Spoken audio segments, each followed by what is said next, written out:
Yo la famille, c'est BR10, aujourd'hui on se retrouve pour le 5e épisode des pronos du week-end. Déjà la famille, ça passe très très vite, c'est un épisode chaque vendredi ou chaque jeudi en fonction des matchs où je vous pronostique les plus gros matchs du week-end ou les matchs qui m'intéressent le plus. Si tu kiffes cette vidéo la famille, tu sais ce qu'il te reste à faire, tu lâches ton meilleur pouce bleu, tu me dis en commentaire tes pronostics et ce que tu penses des miens. Tu t'abonnes si c'est pas déjà fait puisqu'il y a plus de 9 personnes sur 10 qui regardent mes vidéos qui ne sont pas abonnées et t'actives même la cloche si t'es un frérot, comme ça t'es alerté de toutes mes vidéos. Allez c'est parti!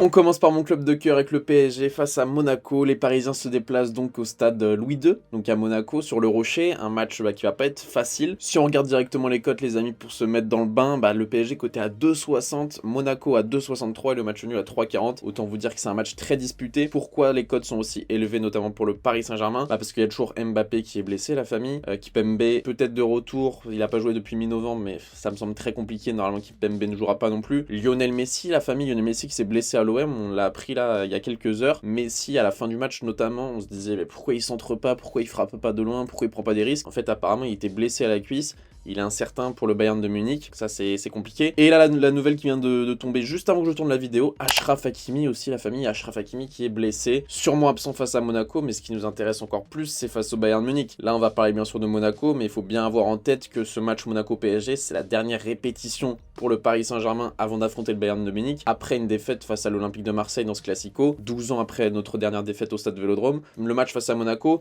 il est très important pour nous, parce qu'il y aura de l'intensité, et ça c'est intéressant. On a déjà eu le match face à Marseille, où il y a eu de l'intensité notamment au milieu de terrain, et on s'est rendu compte que lorsqu'on était pressé, c'était très compliqué pour nous. Là on a une deuxième chance de performer face à un pressing, et de mettre en place notre jeu face à Monaco, pour voir ce qui fonctionne et ce qui ne fonctionne pas avant de jouer face au Bayern de Munich. Renato Sanchez et Mukiele sont aussi blessés, et côté Monaco, Ben Seguir, Sarr et Vanderson sont blessés, donc indisponibles. Monaco est plutôt en forme, il reste sur 5 matchs sans défaite, mais il faut pas oublier qu'ils se sont fait éliminer face à Rodez en Coupe de France, je crois que c'était au tir au but, après un match nul 2 buts partout, donc Monaco n'est pas non plus infaillible ces derniers temps. Et le PSG, nous, c'est bien plus compliqué. Depuis le retour de la Coupe du Monde, on a déjà perdu face à Lens, face à Rennes, et là face à Marseille. Donc que des équipes du haut de tableau. Et on a battu, en équipe du haut de tableau, on a battu personne là sur les derniers matchs. On a gagné face à Toulouse, on a gagné face à Montpellier, on a gagné face à Angers, face à Châteauroux, on a fait match nul face à Reims. Donc voilà, dès qu'il y a de l'adversité, on voit que le Paris Saint-Germain a énormément de mal. Donc moi, la famille, si je peux être honnête avec vous, si j'étais pas supporter du PSG, je vous dirais de mettre Monaco ou nul à 1,70, 1,80. Je trouve que c'est un très bon pari, mais forcément mon cœur est parisien et je ne vais pas pouvoir faire ça, la famille. Donc je pense que je vais mettre le PSG à 2,60 parce que c'est quand même une cote élevée pour nous les Parisiens. C'est une cote qu'on ne voit pratiquement jamais en Ligue 1 et je pense quand même que avec un Neymar qui revient de plus en plus en forme et toute l'équipe là qui va se dire faut vraiment qu'on performe avant le Bayern de Munich, je pense vraiment qu'on peut faire quelque chose de sympa et il y a des joueurs qui vont devoir gagner leur place pour pouvoir jouer face au Bayern. Je pense notamment à Hugo Ekitike par exemple qui va être titulaire là face à Monaco. S'il veut espérer jouer face au Bayern, il va falloir qu'il fasse une très grande performance parce que son entrée face à Marseille il a été dégueulasse. Donc voilà la famille, c'est pour toutes ces raisons que je vais mettre le PSG à 2,60, mais n'oubliez pas que si vous n'êtes pas parisien, je vous conseille de mettre le match nul qui je trouve est plutôt bien coté à 3,40. Je pense que ça peut vraiment finir en match nul. Les déplacements à Monaco avec le PSG on galère souvent, donc c'est à prendre en compte aussi. Deuxième match et cette fois-ci on est le dimanche, on est en première ligue, on a traversé la Manche et on est à Leeds Manchester United. Alors pourquoi je choisis ce match la famille? Tout simplement parce que je travaille au stade de Leeds maintenant et donc je serai au stade et ça m'intéresse de parler de ce match tout simplement. Pourquoi? Parce que c'est un derby très très chaud en Angleterre. Pour ceux qui savent pas, à chaque match de Leeds, les supporters chantent si tu détestes Manchester United, lève tes chaussures. Il y a tout le stade qui lève ses chaussures en l'air, c'est très sympa à voir la famille. Et donc là je vais travailler au stade pour ce match, donc je vais voir le match, forcément j'ai envie d'en parler. Ce qui est drôle c'est qu'il y a déjà eu un Manchester United Leeds, donc qui était à Old Trafford cette fois-ci. Leeds menait 2-0 et ça s'est fini en 2 buts partout. Et en plus c'était le premier match de Leeds sans son entraîneur, ils ont licencié leur entraîneur, maintenant c'est un intérimaire en attendant de recruter un autre. Et donc Leeds là est un petit peu décomplexé, ils arrivent à mieux jouer, à jouer offensif. Il y a eu un joli mercato d'hiver avec notamment l'arrivée de McKennie en provenance de la Juventus.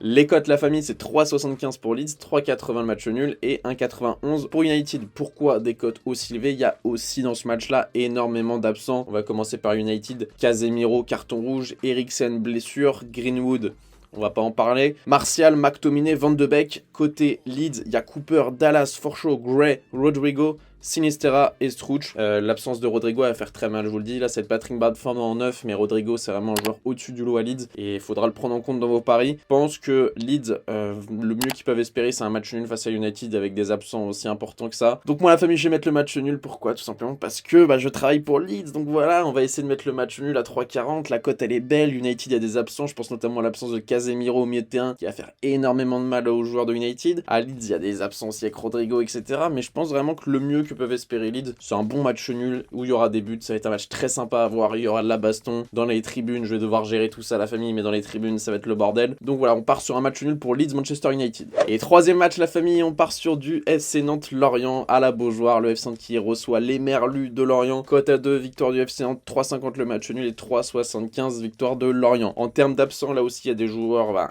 importants on va dire pour le FC Nantes, voire très importants qui sont absents. Je pense notamment à Quentin Merlin, le petit crack de la jaunelière, l'arrière gauche qui est toujours blessé à l'aine, Nicolas Palois qui est encore blessé aussi, ça va faire mal de défenseurs qui sont très importants. C'est notamment pour ça que Joao Victor a été recruté cet hiver et en plus là il a marqué le penalty décisif en Coupe de France.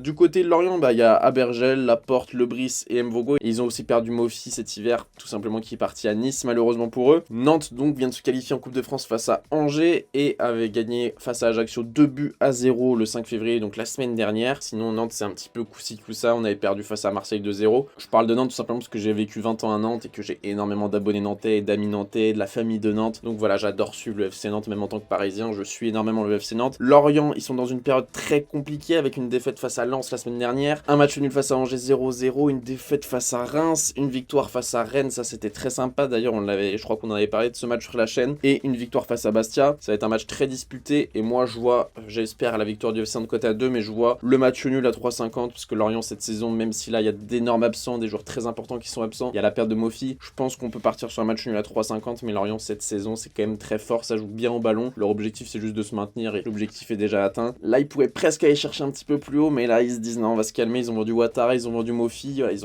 ont gagné de l'argent, ils ont rempli la trésorerie du club, l'objectif c'est de se maintenir, je pense pour eux ou de finir en milieu de tableau, ça va être tranquille. Je vois un match nul, le FC Nantes qui a besoin de points dans la course au maintien, donc je vois le match nul 3,80. Et quatrième match la famille, on part sur un Lyon-Lens, un match exceptionnel du dimanche soir de Ligue 1, c'est le genre de match que j'adore regarder, la Ligue des Talents comme on aime la Ligue 1, et là c'est un match au classement qui est très important. Lyon qui sont 9ème, ils sont en dessous de leur objectif, c'est un peu compliqué pour eux, et Lens qui est 3ème ou 2ème ex-aequo avec 46 points, qui veulent essayer peut-être d'aller chercher une place en Ligue des Champions ou de rattraper même le PSG avec leurs 54 points. Donc forcément là les deux équipes ils ont énormément besoin de points la famille, bah oui Lens ils sont à 46 points, Lyon à 32 points, là c'est une phase vraiment importante pour les deux équipes, ils ont besoin de points, Lyon pour aller chercher peut-être une place en Europa League ou en Conference League à la fin de la saison, Lens parce que ils sont à ça du titre ou à ça de la Ligue des Champions, donc c'est un match super important. Lyon en ce moment qui est énormément en forme, il reste sur 4 victoires et un nul sur les 5 derniers matchs, face à Lille notamment c'était très intéressant en Coupe de France, face à Troyes, face à Brest, face à Ajaccio et face à Chambéry. Lens c'est un petit peu plus mitigé, on va dire qu'ils avaient une période où ils étaient comme ça, là ça ralentit un petit peu.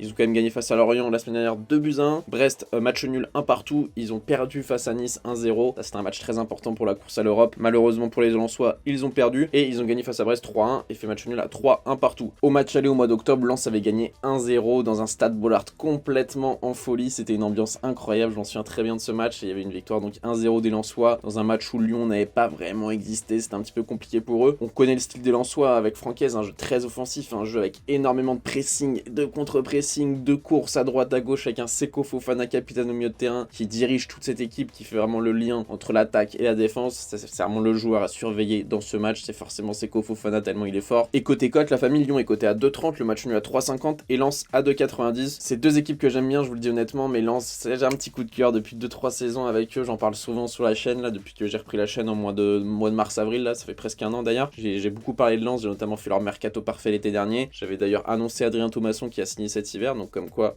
je dis pas que de la merde sur la chaîne YouTube, hein, je dis pas que de la merde. Et donc moi je dirais Lens à 2,90. Je sais pas ce que vous en pensez la famille, moi je vois une belle victoire lensoise au stade Gerland ou au Parc OL, maintenant c'est plutôt le Parc OL. Mais je vois une victoire de Lens de 90. Dites-moi ce que vous en pensez dans les commentaires la famille. Par contre si Lens gagne, faut espérer que le PSG ait pris les 3 points à Monaco, parce que sinon il recollerait à 5 points dans la course au titre et ça ne m'arrangerait pas du tout. En tout cas je vois une belle cote lensoise à 2,90 et ça me tente. Donc pour résumer cette semaine la famille, on annonce le PSG vainqueur, Leeds Manchester United match nul, Nantes-Lorient match nul aussi, et on termine par une victoire lensoise au Parc OL de Lyon. Franchement ça fait des beaux paris, ça fait que des belles cotes. D'ailleurs je vous sélectionne toujours des matchs où il y a des belles cotes pour se faire plaisir, voilà on se fait plaisir. La semaine dernière j'avais par exemple annoncé Messi buteur à 1,90. Voilà famille, c'était BR10, bonne matinée, bonne journée, bonne soirée, bonne nuit, on se retrouve très bientôt pour une nouvelle vidéo. N'hésitez pas à liker, commenter et à vous abonner, c'est très important pour le référencement de la vidéo. Peace.